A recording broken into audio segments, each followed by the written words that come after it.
கர்த்தருடைய பரிசுத்த நாமம் மகிமைப்படுவதாக. உன்னதமான தேவனுடைய பிள்ளைகளாய் இருக்கிற உங்கள் அனைவருக்கும் இயேசு கிறிஸ்துவின் நாமத்தினாலே வாழ்த்துக்கள்.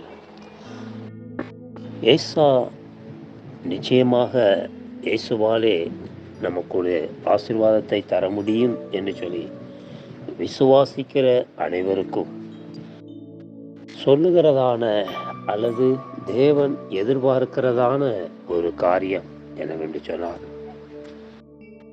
வெளிப்படுத்தல் விசேஷம் 3வது அதிகாரம் 11வது வசனத்திலே இப்படி நான் வாசிக்க முடிகிறது.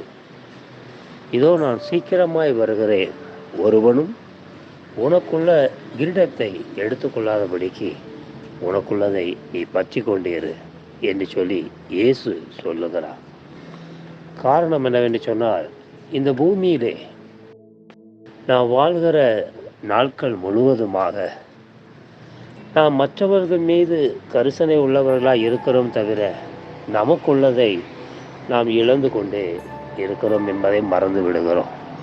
பரிசுத்தமான தேவன் சொல்லுகிறார், முதலாவது ஆண்டவராகிய தேவனுடைய சமூகத்தில் இருக்கிறவர்கள் தங்களை தாங்கள் முதலாவது காத்து கொள்ள வேண்டும். இயேசு பேதுருவை பார்த்து சொல்லுகிற வேளையிலே அப்படிதான் குறிப்பிடுகிறார். நீ முதலாவது உன் கண்ணில் இருக்கிற உக்கரத்தை, அந்த உத்திரத்தை நீ முதல்ல எடுத்து போட நீ பார். அதற்கு பிறகு உன் சகோதரர் கண்ணில் இருக்கிற துரும்பை பார்க்கலாம், எடுத்து போட வகை பார்க்கலாம் என்று சொல்லுகிறார். முதலாவது நீ குணப்பட்ட பின்பு உன் சகோதரனை திடப்படுத்து என்று சொல்லுகிறார். இயேசு கிறிஸ்துவுடைய ஆசீர்வாதத்தை நாம் பெற்றுக்கொள்ள வேண்டுமானால் முதலாவது நாம் தகுதி உள்ளவர்களாய் இருக்க வேண்டும். நமக்கு தந்திருக்கிற காரியத்திலே நாம் சரியாக நடந்து கொள்ள வேண்டியது அவசியமாய் இருக்கிறது.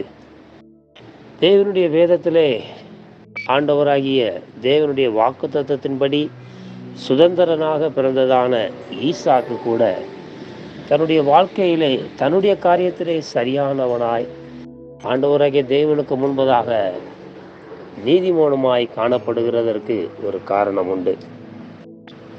தேவ சமூகத்திலே எல்லாரும் தங்களுடைய மனம் போன போக்கிலே போய்கொண்டு இருக்கிற பொழுது தேவ சமூகத்திலே ஒரு தரிசனத்தை ஈசாக்கு பெறுகிறார். ஆண்டவராகிய தேவன் அவனுக்கு சொன்னதான ஒரு வார்த்தை என்னவென்று சொன்னால், நீ முதலாவது இந்த தேசத்திலே இருந்து நீ கடந்து போக வேண்டாம், இந்த தேசத்திலேயே நீ குடியிரு என்று சொன்ன உடனே அவன் அவருடைய வார்த்தைக்கு கீழ்ப்படிந்தான்.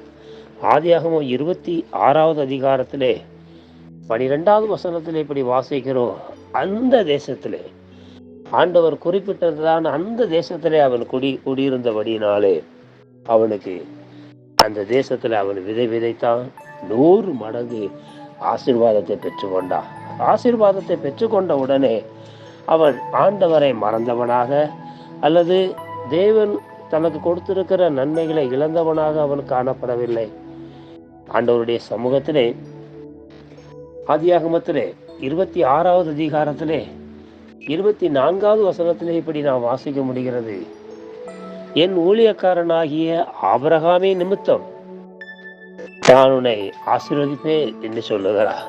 அப்படி என்று சொன்னால் என்ன அர்த்தம் என்றால், ஊழியக்காரனாகிய ஆபிரகாம் எப்படிப்பட்டவனாய் காணப்பட்டான் என்பதை நான் நினைத்து பார்க்க வேண்டியது அவசியமாய் இருக்கிறது. அவன் தனக்குள்ளதை எப்படி பற்றி கொண்டு இருந்தான்.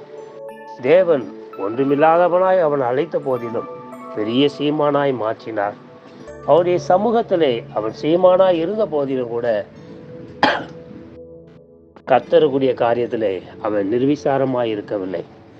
ஆதியாகமம் 14வது அதிகாரத்திலே 20வது வசனத்திலே நாம் வாசிக்கிற வேளையிலே அவன் தனக்குள்ள எல்லாவற்றிலும் தசம பாகத்தை கொடுக்கிறான். ஆசீர்வாதம் வந்த உடனே அநேகர் ஆண்டவரை மறந்து விடுகிறார்கள், தசம பாகம் காணிக்கைகளை மறந்து விடுகிறார்கள் என்பதற்காக ஆண்டவர் அவனுக்கு ஞாபகப்படுத்தினார், நீ 100 எத்தனையான ஆசீர்வாதத்தை பெற்றிருக்கிறார், அதிலே ஆபிரகாமை நீ நினைத்துக்கொள். அப்படி தகப்பனை நினைத்துக் கொள்ள சொல்லுகிறார் ஆண்டவர். உடனே தேவ சமூகத்திலே அந்த வார்த்தைக்கு கீழ்ப்படிந்து தேவனுடைய ஆசீர்வாதத்துக்கு தக்கதாக அவன் சரியான பாதையிலே தன்னுடைய வாழ்க்கையை தனக்கு கொடுத்திருக்கிற அந்த கிரீடத்தை அவன் பற்றி கொண்டான். பற்றி கொண்டபடியினாலே உன்னதமான தேவனுடைய ஆசீர்வாதத்தை இழந்து போகாமல் இன்றைக்கும் வாக்குத்தத்தத்தின் அடையாளமாக பிறந்திருக்கிற ஈசாக்கு என்று சொல்லி இயேசு கிறிஸ்து கூட அவர் குறிப்பிடுகிறார். நான் ஆபிரகாமின் தேவனும் ஈசாக்கின் தேவனும் யாக்கோவின் தேவனுமாய் இருக்கிறேன் என்று சொல்லுகிறார். நம்முடைய வாழ்க்கையிலே இது எப்படி சாத்தியமாகிறது? ஒரே ராத்திரியிலே அவனுக்கு ஒரு தரிசனத்தை கர்த்தர் கொடுக்கிறார். ஆதியாகமம் 26வது அதிகாரத்திலே 24வது வசனத்திலே நாம் இப்படி முதலாவது ராத்திரி வேளையிலே கர்த்தர் தரிசனத்தை கொடுக்கிறார். பழைய ஏற்பாடிலே 30 முறை ராத்திரி என்கிறதான வார்த்தை பயன்படுத்தப்படுகிறது. புதிய ஏற்பாடிலே 24 முறை ராத்திரியிலே ஆண்டவர் பேசுகிறதாக சொப்பனத்திலேயோ அல்லது தரிசனத்திலேயோ ராத்திரி வேளையிலே ஆண்டவர் எப்படி இருக்க வேண்டும் என்று சொல்லி ஆண்டவர் கற்றுக் கொடுக்கிறதா இருக்கிறது. அப்போஸ்தலனாகிய பவுல் 1 தெசலோனிக்கேயர் 5வது அதிகாரத்திலே அவன் கடைசியாக குறிப்பிடுகிறான், தூங்குகிறவர்கள் ராத்திரியிலே தூங்குவார்கள், வெறிகொள்ளுகிறவர்கள் ராத்திரியிலே வெறிகொள்ளுவார்கள். ஆனால் நாம் மற்றவர்களைப் போல நாம் தூங்காமல் தேவ சமூகத்திலே ஆண்டுடைய சித்தத்தை அறிந்து தேவன் நமக்கு தந்திருக்கிறதான காரியத்தை நாம் பற்றி கொண்டு இருக்க கடவோம் என்று சொல்லி அப்போஸ்தலனாகிய பவுல் குறிப்பிடுகிறான். நம்முடைய வாழ்க்கையிலையும் கூட உன்னதமான தேவனுடைய ஆசீர்வாதத்தை நான் இழந்து போகாமல், அல்லது தேவன் நமக்கு கொடுத்திருக்கிறதான கிரீடத்தை நான் இழந்து போகாமல் இருப்போம் என்று சொன்னார். நிச்சயமாக கர்த்தர் நம்முடைய வாழ்க்கையிலே பெரிய காரியங்களை செய்கிறவராக இருக்கிறார். உன்னதமான தேவ சமூகத்திலே கர்த்தர் நமக்கு கொடுத்திருக்கிற அந்த கிரீடத்தை நான் இழந்து போகாமல், மற்றவர்கள் மீதே நான் தரிசனம் உள்ளவர்களாக இருக்காமல், தேவ சமூகத்திலே ஆண்டவர் எனக்கு என்று ஒரு குடும்பத்தை கொடுத்திருக்கிறார், ஒரு கிரீடத்தை கொடுத்திருக்கிறார், ஒரு கிருபையை கொடுத்திருக்கிறார். இதை நாம் முதலாவது பற்றி கொள்ள வேண்டியது அவசியமாக இருக்கிறது. இந்த கிரீடத்தை நாம் இழந்து போகாமல் ஆண்டவராகிய தேவ சமூகத்திலே அவர் வரும் வரைக்குமாக நான் ஜாக்கிரதை உள்ளவர்களாய் அந்த கிரீடத்தை நாம் பிடித்துக் கொள்வோம். ஆண்டவராகிய தேவன் அவர் நிச்சயமாக வருவார். அதிலே எவ்வளவேனும் சந்தேகம் இல்லை. காரணம், இந்த பூமியிலே ஆண்டவர் குறிப்பிட்ட ஒவ்வொரு தரிசனங்களும் ஒவ்வொரு காரியமும் நிறைவேறி கொண்டுதான் இருக்கிறது. நம்முடைய வாழ்க்கையிலையும் நாம் நம்முடைய கண்களினாலே நாம் பார்க்க முடியும். ஆண்டவராகிய தேவனுடைய வருகை மிக சமீபமாக இருக்கிறது. ஆகவே மற்றவர்களையே நாம் பார்த்து அவர்களுடைய காரியத்தையே நாம் கவனித்து நமக்கு தந்திருக்கிற கிரீடத்தை நாம் இழந்து விடக்கூடாது. நாம் அதை பற்றி கொண்டு இருக்க வேண்டியது அவசியமாக இருக்கிறது. உன்னதமான தெய்வ சமூகத்திலே நமக்கு தந்திருக்கிற அந்த கிரீடத்தை நாம் பற்றி கொள்வோம் என்று சொன்னார். நிச்சயமாக ஆண்டவர் நம்மளை ஆசீர்வதிப்பார். இந்த காலை வேளையிலே உன்னதமான தேவனுடைய முகத்தை நோக்கி பார்க்கிற நாம் ஒவ்வொரு நாளும் தேவன் நமக்கென்று ஒரு பாதையை நியமித்திருக்கிறார் என்று சொன்னால், நாம் நம்முடைய ட்ராக்கிலே நம்முடைய பாதையிலே நாம் சரியாக இருக்க வேண்டும். மற்ற மனிதர்களை நாம் கவனிக்க வேண்டாம், இயேசு கிறிஸ்துவை மாத்திரம் கவனிப்போம். மற்ற மனிதர்களை நாம் கவனித்தோம் என்று சொன்னால் அவர்கள் நிச்சயமாக ஏதோ ஒரு காரியத்திலே தவறி இருப்பார்கள். அது நிமித்தமாக நம்முடைய விசுவாசமும் தளர்ந்து போய்விடும். ஆனால் பழுதற்ற தேவகுமாரனாகிய இயேசுவை நான் நோக்கி பார்ப்போம் என்று சொன்னால் அவரிடத்தில் எவ்வளவேனும் குறைவில்லை, எவ்வளவேனும் அவர் மீது குற்றம் சுமத்த முடியாது. அவ்வளவு பரிசுத்தம் உள்ளவர். ஆண்டவராகிய தேவ சமூகத்திலே நாமும் நம்மளை காத்து கொண்டு நமக்கு தந்திருக்கிற கிரீடத்தை நாம் பற்றிக்கொள்வோம். தேவன் நம்முடைய வாழ்க்கையிலே பெரிய காரியங்களை செய்கிறவராக இருக்கிறார். நாம் ஜெபிக்கலாமா?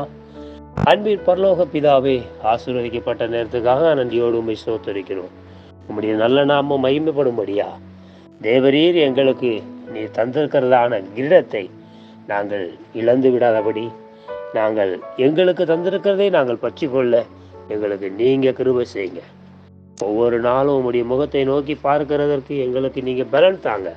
உம்முடைய கிருபையும் உம்முடைய கிரீடத்தையும் நாங்கள் இழந்து விடாதபடி ஒவ்வொரு நாளும் ஜாக்கிரதை உள்ளவர்களா எங்களை குறித்து முதலாவது தரிசனம் உள்ளவர்களாய் காணப்பட எங்களை குறித்து தேவன் என்ன திட்டம் வைத்திருக்கிறீர் என்பதை நாங்கள் புரிந்து அதன்படி நாங்கள் செயல்பட எங்களுக்கு உதவி செய்தரணும். நாங்கள் மற்றவர்களை பார்த்து நாங்கள் விழுந்து விடாதபடி என் தேவனாகிய கர்த்தர் உம்மை மாத்திரம் நாங்கள் நோக்கி பார்த்து கிருபையிலே நிலைத்திருக்க தேவன் உதவி செய்யும். நீங்கள் ஆசீர்வதிங்க. உங்களுடைய கிருபைக்கு எங்களை ஒப்பு கொடுக்கிறோம். இயேசு கிறிஸ்துவின் நாமத்தினால் ஜெபிக்கிறோம் ஜீவனுள்ள நல்ல பிதாவே. ஆமென். ஸ்தோத்திரம்.